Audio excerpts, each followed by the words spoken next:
There's a few different ways to set this up. One of my favorite ways to set this up though is when my opponent has a staggered grip. So my opponent can either have a staggered grip or a parallel grip.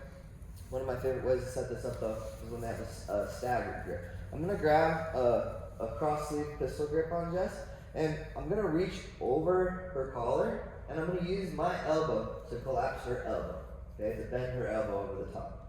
I'm going to bicycle my legs out slightly to the side, and as I do that, I'm trying to stretch Jess's sleeve out just a little bit. I don't want to make it too obvious what I'm doing. But as I bicycle my hips out to the side and I start collapsing my elbow, I lift my hips up and I clamp my legs around the front of Jessica's shoulder here. Okay, it makes it very difficult for her to take her arm out. Notice how I use my bicycle to turn her. I turn myself a little bit, but I also turn her a little bit so that we're more perpendicular now.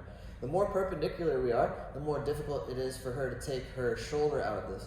So what she wants to do, she wants to start circling to her right and start weaving her shoulder back through and then pummeling back to like a neutral position, right? So I grab my pistol grip, I reach over the top, I use bringing my knees to my chest and curling my wrist to start to collapse Jessica's elbow. I hip out so that I can get my hip on the tricep, okay? Right on the tip of the elbow. As I bicycle my legs out to the side, I'm just looking to get my hip right in front of the tricep here so I can lift my legs and start to clamp my guard around the shoulders, okay? Always the top leg, you always want your top leg as your locking leg, okay? That's what's controlling Jessica's posture here. So now, I'm gonna bicycle my legs one more time, and then I'm gonna windshield wiper my leg around Jessica's head, and this is a detail that gets glossed over a lot. A lot of people, especially during the 5-count armbar, they have their feet like this, parallel with each other, even with each other.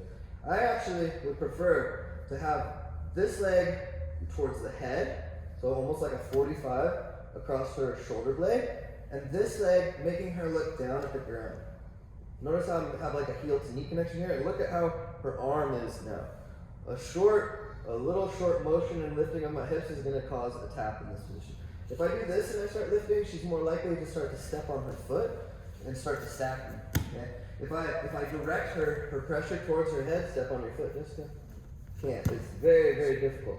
Okay? I'm forcing her not across her side of her body. I'm forcing her into the hole where she doesn't have a post. And that makes it really difficult for her. Anytime she takes that foot off the ground, it feels like she's going to spike her head on the ground. Okay, so that has to do with her balance.